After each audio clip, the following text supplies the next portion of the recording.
गण साधना टीवी के माध्यम से भी इस कथा का रसपान करने वाले तमाम सभी भक्तों को जय श्री कृष्णा, राधे राधे। भक्तों, सुंदर सी कथा का आयोजन आप लोग श्रवण कर रहे हैं। जिस कथा को श्रवण करने के लिए देवता भी तरस रहे हैं, वो कथा आप प्रेम से यहां सुन रहे हैं। श्री भवानी शंकर जी इस कथा के सूत्रधार हैं, इस कथा के परीक्षित हैं। श्री महेश कुमार गायत्री देवी, श्री गणेश प्रसाद ममता देवी, श्री मधु कृष्ण द्रौपदी देवी, रमेश चंद्र सुनीता देवी, अशोक कुमार रेखा देवी, समस्त शर्मा परिवार इस कथा की गंगा में आप डूब करके तमाम क्षेत्रवासियों को, देशवासियों को कथा की गंगा में डुबाने का प्रयास कर रहे हैं। ये एक दो गंगाएं हैं। एक गंगा है भागीरथी गंगा, एक गंगा है ये भागवती गंगा।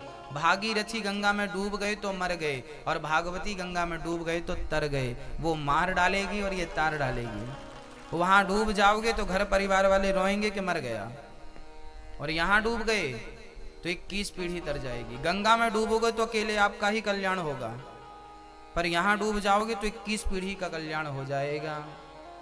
ये वो गंगा है। कहते हैं प्यासा हमेशा कुएं के पास जाता है, पर आज तो खुद कुआं चल कर के आप प्यासों के पास आ गया। ये कथा का कुआं है। इस कुएं में आप सभी को प्रेम से पान करना है, कथा रस पान करना है।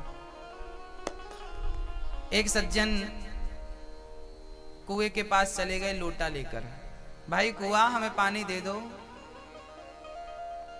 कुआं बोला ले लो। सज्जन ने कहा ये बताओ तुमसे ज्यादा पानी किसके पास है? हम उसी के पास। तुम्हारे पास पानी थोड़ा कम दिख रहा है, हम उसके पास जाएंगे जहां पानी ज्यादा हो।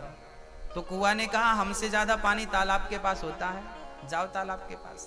तालाब के पास गया। भाई तालाब, राम राम। राम राम। भाई तुम्हारे पास पानी बहुत है, पर हमें पानी ज्यादा चाहिए, बताओ ज्यादा पानी कहाँ मिलेगा? तालाब बोला कि ज्यादा पानी, हमसे ज्यादा पानी चाहिए तो नदी के पास जाओ। नदी हमसे ज्यादा। नदी के पास गया। नदी से कहा नदी बहन राम राम। हाँ जी राम राम। प्यास लगी है तो पी लो, परंतु आप पानी हमें जहां ज्यादा हो वहां बताइए। आप नदी में सबसे ज्यादा पानी है ऐसा? तालाब ने कहा क्या आपसे भी ज्यादा पानी किसी के पास है? नदी ने कहा हाँ है। किसके पास? बोले समुद्र के पास। ठीक है। अब वो नदी को छोड़ा, समुद्र के पास गया। समुद्र भाई राम राम। राम राम। तुम्हारे पास तो पानी बहुत है। समुद्र ने कहा पानी तो बहुत है हमारे पास, पर तुम्हें चाहिए कितना? अरे भाई हमें लोटा भर चाहिए था। समुद्र ने कहा तुम बेकार आए हमारे पास। लोटा भर चाहिए था तो कुआं ही दे देता।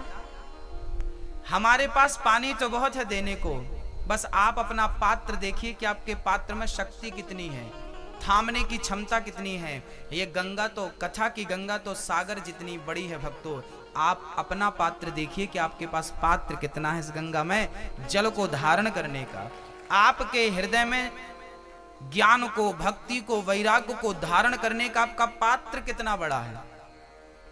जितना बड़ा पात्र आपके अंदर होगा, उतना ही अधिक जल का आप संग्रह कर पाएंगे, उतना ही ज्ञान का, उतना ही भक्ति का, उतने ही वैराग्य का संग्रह कर पाएंगे। नहीं तो बेकार है।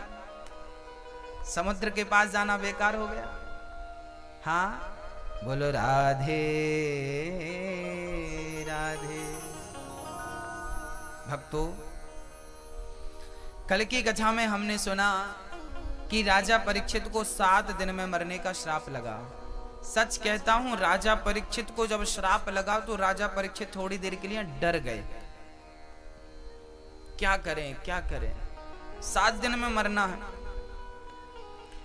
राजा तुरंत गंगा के किनारे गए जहां सुखदेव जी का आगमन हुआ। सुखदेव जी को प्रणाम किया और सुखदेव जी से एक ही प्रश्न किया कि गुरुदेव, जिसे जल्दी मरना हो उस व्यक्ति का कर्तव्य क्या है?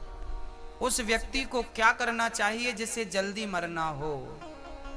ये प्रश्न बड़ा गंभीर है, और ये प्रश्न केवल परीक्षित का है ऐसा नहीं।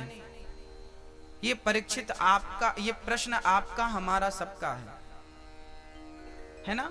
हम सभी का ये प्रश्न है। जिसे जल्दी मरना हो उसे क्या करना चाहिए? वैसे 7 दिनों की जिंदगी ही है सबके लिए, आपके लिए प्लस हमारे लिए। 8वां दिन किसी के लिए नहीं होता, इसलिए हम सभी को इन 7 दिनों में ही आना है और इन 7 दिनों में ही जाना है। सुखदेव जी कहते हैं, राजन चिंता ना करो, आपको घबराने की जरूरत नहीं। राजा खटवांग को 2 घड़ी में मरना था। खटवांग नाम के एक राजा थे। खटवांग कौन थे? राम के पूर्वज, राम के पूर्वज हुए हैं श्री खटवांग। उनके वो देवताओं के साथ गए थे राक्षसों से युद्ध करने। जब युद्ध में विजय प्राप्त हुई तो खटवांग ने इंद्र से कहा कि प्रभु, इंद्र ने कहा राजा जी, आपके पराक्रम से, आपके त्याग से और आपके इस योग्यता से हम बड़े प्रभावित हुए हैं। हम आपको कुछ देना चाहते हैं, वरदान मांगिए, क्या चाहते हैं आप? तब खटवांग ने कहा कि बस आप इतनी कृपा करो, बस ये बता दो कि मुझे मरना कब है, मेरी मृत्यु कब है, बस ये मुझे बताओ। ठीक है। तुरंत इंद्र ने यमराज को कहा कि प्रभु, खटवांग की मृत्यु कब है, बस ये बता दीजिए। इंद्र की बातें सुनकर यमराज ने कहा कि खटवांग की मृत्यु 24 मिनट के भीतर होने वाली है। 2 घड़ी 48 मिनट के भीतर होने वाली है।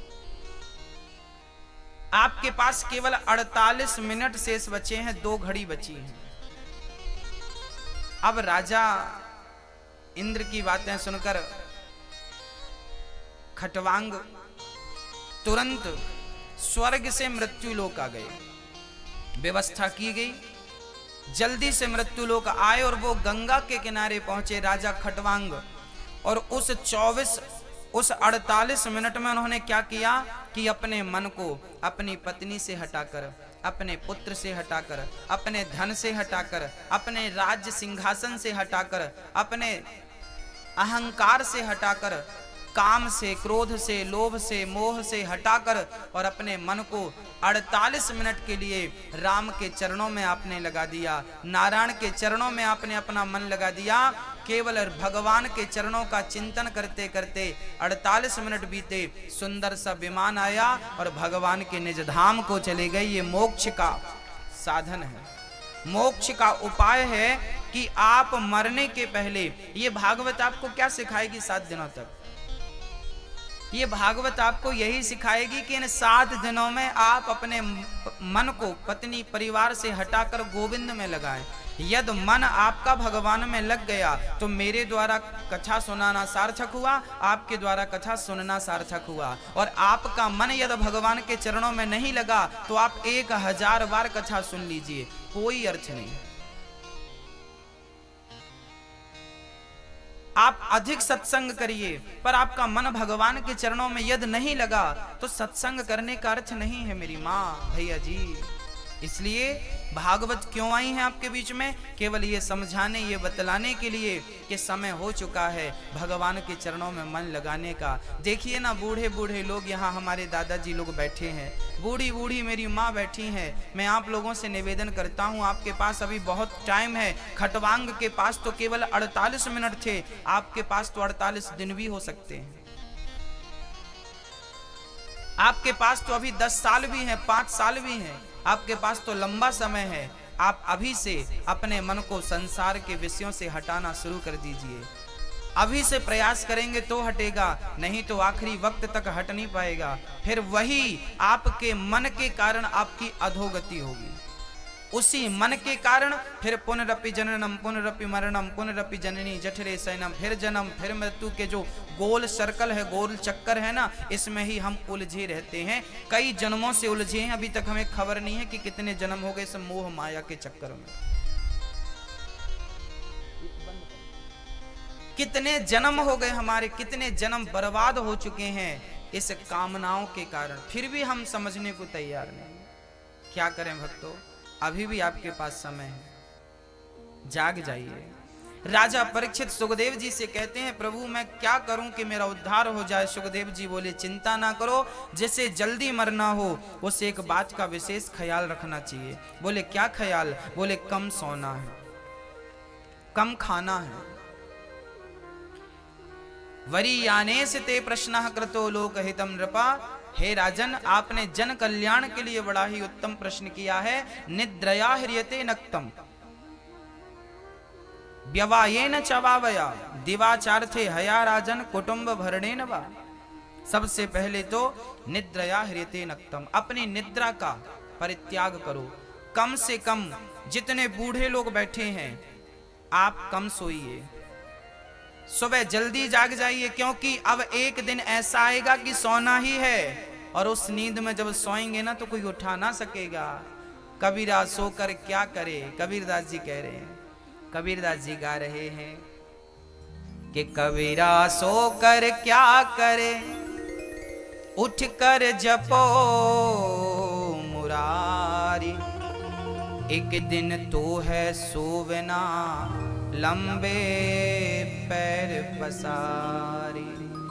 एक दिन ऐसी नींद में सो जाएंगे आप और हम के कोई उठाना चाहेगा तो भी उठा ना पाएगा, हम उठना चाहेंगे तो भी उठ ना पाएंगे।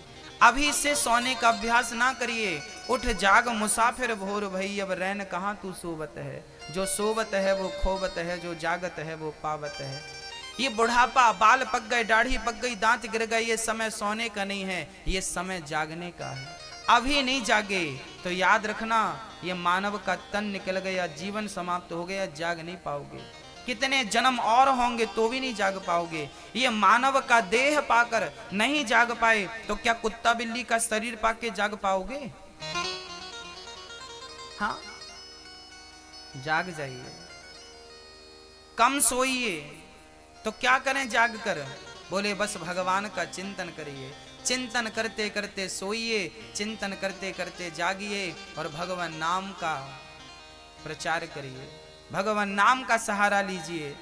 मीराबाई से किसी ने कहा कि तू मीराबाई पाँव में घुंघरू बांधती, ऐसी लागी लगन मीरा हो गई मगन, वो तो गली गली हरि गुण गाने लगी। किसी ने मीरा से कहा कि दिल तेरा कृष्ण से लग गया तो कमरे में बैठ के क्यों नहीं कृष्ण कृष्ण जपती, जमाने में क्यों घूमती है? मीराबाई बोली कि मैं कमरे में कृष्ण का नाम जपूंगी तो केवल मेरा कल्याण होगा, पर गली गली में उनका नाम गाऊंगी तो जो जो कृष्ण का नाम सुनेगा उनका कल्याण होगा। इसलिए मैं जमाने में घूम घूम करके कृष्ण का नाम गाती हूँ। इसलिए हमारे पूर्वज लोग प्रभात फेरियां निकाला करते थे। प्रभात फेरी जानते हैं कि नहीं आप लोग? प्रभात फेरी अर्थात सुबह 4 बजे हमारे दादा परदादा उड़ जाते थे, 5 बजे, और सवेरे से ढोलक मजीरा खरताल लेकर के और सीताराम सीताराम गौरी शंकर सीताराम रघुपति राघव राजा राम हरे राम का संकीर्तन पूरे नगर में भ्रमण करते थे। उसे प्रभात फेरी कहते थे। भगवान के नाम के साथ ही लोगों की शुरुआत हुआ करती थी, और आजकल के बुढ़े 8 बजे तक सोते हैं। ये प्रभात फेरी नहीं करते, पता नहीं कब जागेंगे। ये मर जाओगे, कंधे पे लोग उठाएंगे, वो राम राम जपेंगे, तुम खुद क्यों नहीं जप रहे हो? जमाना बोलेगा राम नाम सत्य है, राम नाम सत्य है, वो बोल रहे हैं, आप बोलो ना जब तक सांस है। कि क्यों दुनिया वालों के भरोसे बैठे हो? हाँ दादाजी, कोई काम नहीं है ना बुढ़ापे में? सवेरे जल्दी जागिए, बच्चों को जगाइए, चलो बेटा प्रभात फेरी का टाइम हो गया है। ये शरीर भोगने के लिए नहीं मिला मेरी माँ, सोने के लिए तो कुत्ता बिल्ली का शरीर भी मिलता है। कुत्ता बिल्ली के शरीर में भी नींद आती है ना? कुत्ता बिल्ली के शरीर से भी लोग खाते हैं, उनका भी पेट भरता है, आपका भी भरता है।